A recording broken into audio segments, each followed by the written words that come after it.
In a previous video we were trying to get our 24 volt Istabreeze wind turbine to work at 48, and well, it was a bit of a fail. So today we're going to equip it with one of these. This is a DC boost converter to electronically step up the voltage from 24 to 48. So we're going to cover how to correctly set one of these up, integrate it with the turbine, but more importantly, see does it actually work, and if it does, how much power can we get out of it?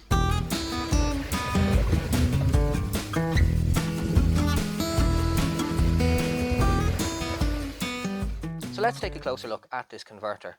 We've got our input terminals here beside the connection for the fan, output terminals on the other end beside the blue potentiometer. Nice big inductor here, 320 amp fuses in parallel. On the back we've got a heat sink that's cooling down 3 or 4 MOSFETs in the middle, and a nice little cooling fan right there on the back. Now the main components you need to be aware of on this board are these 3 blue potentiometers.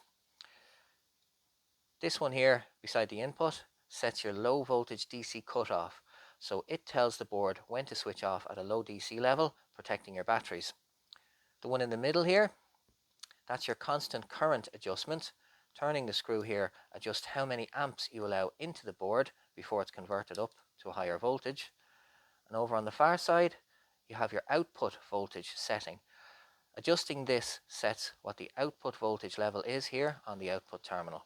Now these cost €25 from all the online retailers, Amazon, eBay, AliExpress.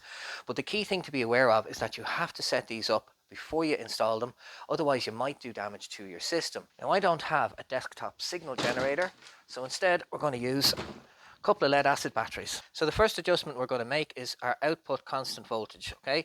And for the Dynas power boxes that we're using, we want that to be at the flow charge level of 55.5. So I'm just slowly adjusting that up until we reach that figure. There we go, 55.5. The next step now is to set the low DC cutoff beside the input socket, telling this converter when to switch off. Now because I don't have a desktop signal generator to do this accurately, I'm going to replace one of these good lead acid batteries here with a bad one. There we go. That means the low DC cutoff is now set at our battery voltage, which was 20.6. Now I'm going to go up just a little higher than that, because ideally I want this set at around 22. The final adjustment then is our constant current in. Now without having this connected to a load, there's no way to accurately adjust this. So what I'm going to do is just turn it down a few turns.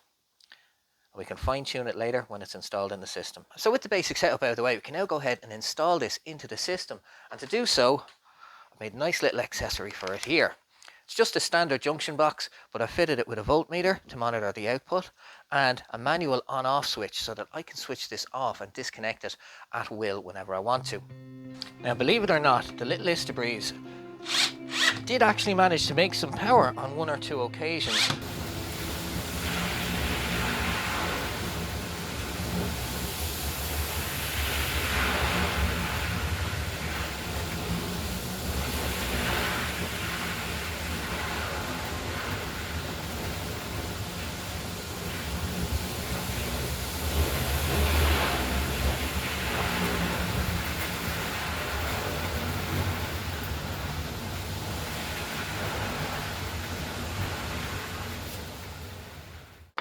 Okay, that's everything connected in now, but before we switch on the boost converter, I want to make sure that the wind turbine is working normally at 24 volts.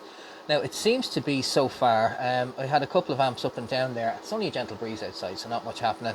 There 1.5, 1.3. Incidentally, this is the 48 volt control unit, so it just goes to show how versatile they are. And worth thinking, maybe if you were running a 24 volt system, maybe just go ahead and buy the 48 volt controller, because it can operate at 24, but it gives you 2 kilowatts worth of capability compared to the 1.5 or the one of the smaller units. And they're all kind of around the same price anyway, so maybe it might be worthwhile buying the bigger one. The main reason I'm doing it this way first is that those 30 kilowatts of batteries take quite a while to charge up, especially from a small 24 volt based generator that's currently in the Istabreeze. At least with the setup this way, if anything goes wrong with that boost converter, I can just switch it off manually and take it out of the system, and everything will continue as normal. But anyway, enough of the chit chat. Let's switch it on and see what sort of power we're getting through it. Now we do have to do the fine adjustment on the input amps, so let's go ahead and do that now. So I'm very gently going to turn the input amps up.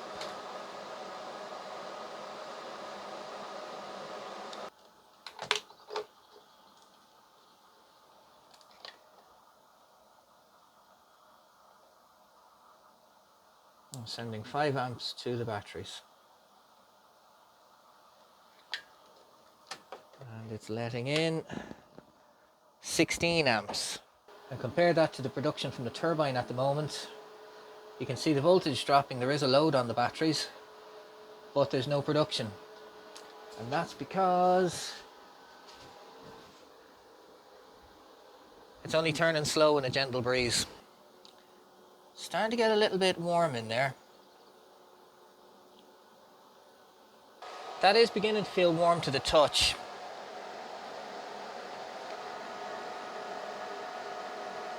Telling me 50 degrees Celsius. The turbine itself is bringing in small amounts of power. The booster is sending 4.3 amps to the batteries. So with the solar clearly being the breadwinner here at the moment, what we'll do is we'll wait till nightfall and we'll see if we can get some data recorded by the batteries on how much is actually going into them. The booster is only taking 15 amps from the 24 volt side and sending between 4 and 5 amps to the 48. But I'd like to see what we get now when the sun goes down.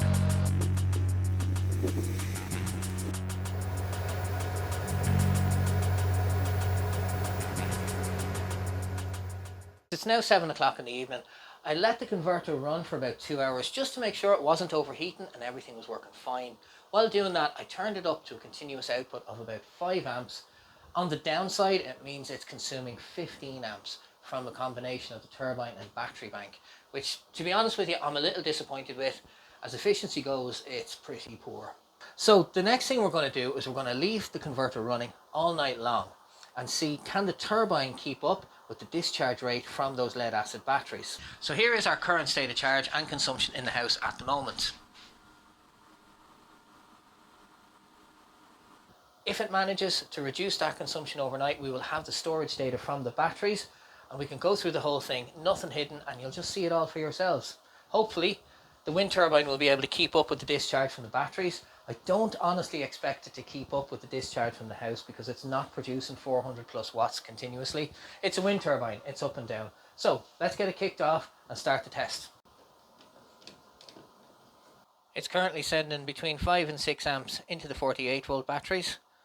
And straight away we can see that the drain on the system has dropped by 200 watts. So really what we're testing here is, can the wind turbine keep those lead acid batteries just about topped up enough so that they don't have a low DC cutoff or a low voltage shut off. It's not about running out of power so much.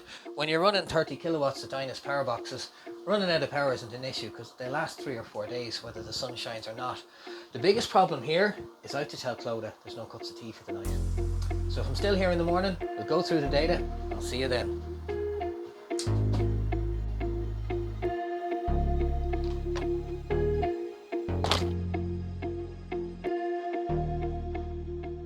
So it's now the next morning and the results are in. It's been very interesting to say the least, so let's have a look at the data. Now the graph you're seeing on your screen is pulled from one of the batteries. Bear in mind that each battery operates as an individual, so for the total figures for load and generation, just multiply by 3. The boost converter ran from 6:45 p.m. until 11:45 p.m. when it shut down due to low voltage DC in the 24 volt batteries. For that period, it sent 200 watts continuously into the 48 volt batteries for 5 hours, adding up to a kilowatt in total.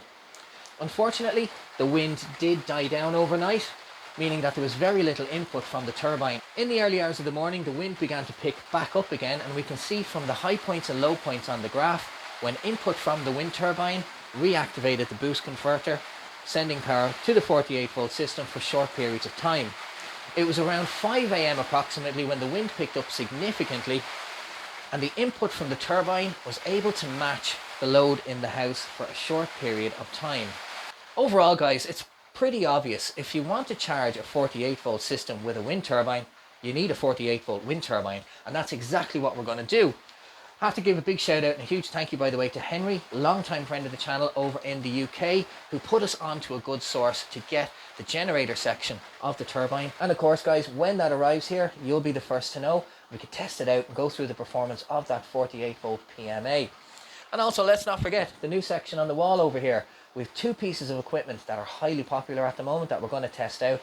And those are also going to help us demonstrate a fault with these expert inverters that not many people know about, and we can give you guys all the info on that as well. So as always, hope you found this interesting, hope you found it useful. Do take care of yourselves out there, and I'll see you in the next one.